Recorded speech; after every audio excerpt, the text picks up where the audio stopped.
বস্তায় মোড়া এক তরুণীর মৃতদেহ উদ্ধার ঘিরে বুধবার মধ্যরাতে উত্তেজনা ছড়ালো ইকবালপুরে। বুধবার রাত 2:30 মোহাম্মদ আলী রোডে একটি বস্তাবন্দি মৃতদেহ পড়ে থাকতে দেখেন স্থানীয়রা। গতকাল রাত একেবারে মধ্যরাতে এই এমএম আলী রোডের যে এলাকায় এখনো পর্যন্ত কর্ডন করে দেওয়া রয়েছে, এইখানেই স্থানীয় এক মহিলার বস্তাবন্দি মৃতদেহ পাওয়া যায়।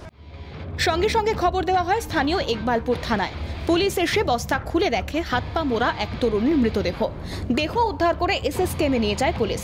2:30 से 3 बजे के बीच में मेरे पास कॉल आया मेरा फ्रेंड का, यहाँ पे बहुत भीड़ लगा हुआ है, यहाँ पे चिल्ला चिल्ली का आवाज़ आ रहा है।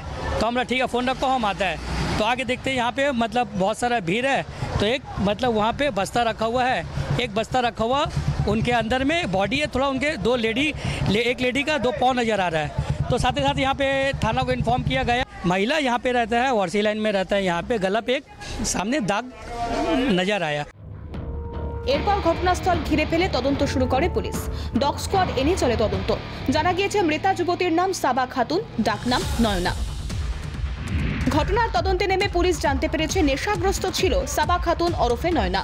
6 মাস ধরে নেশা ছাড়ানোর জন্য রিহ্যাবিলিটেশন সেন্টারে চিকিৎসা চলছিল মৃতার। সেখান থেকে ফিরে ওয়াটগঞ্জে দিদার বাড়িতেই থাকতো। গত 2.5 মাস ধরে বান্ধবীর বাড়িতে থাকতো সাবা ওরফে নয়না।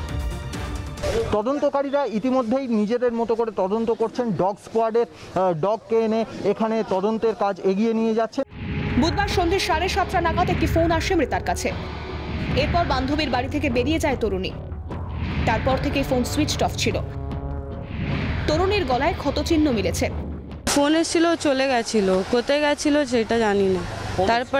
তারপরে থেকে ওর ফোনটা বন্ধ ছিল। কটা নাগাদ ফোন আছে? 7টা 7:30। তারপরে বেরিয়ে চলে যায়। হ্যাঁ। বয়স কেমন হবে?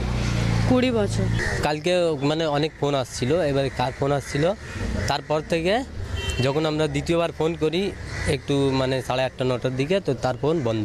ইকবালপুর থানা দিয়ে আমাদের বাড়িতে গিয়ে খবর দিল, তো আমরা এসে ভেরিফাই করলাম। এখান থেকে পিজি হসপিটালে গিয়ে SSKM গিয়ে ভেরিফাই করলাম, তো সেই ছিল। মৃতার বান্ধবীকে জিজ্ঞাসাবাদ করে পুলিশ জানতে পেরেছে এক যুবকের সঙ্গে সম্পর্ক ছিল মৃতা সাবা খাতুন ওরফে নয়নার। বুধবার রাতে ফোনে অনেকক্ষণ ঝামেলা হয় যুবতী। তারপর ফোন আসাতেই বাড়ি থেকে বেরিয়ে যায় সে। স্থানীয় সূত্রে খবর, যে বান্ধবীর সঙ্গে নয়না থাকতো সেই রেশমা মাদকাসক্ত ছিল। রেশমার বাড়িতে একাধিক যুবকের যাতায়াত ছিল। দফায় দফায় মৃতার বান্ধবী ও আত্মীয়দের জেরা করছে পুলিশ।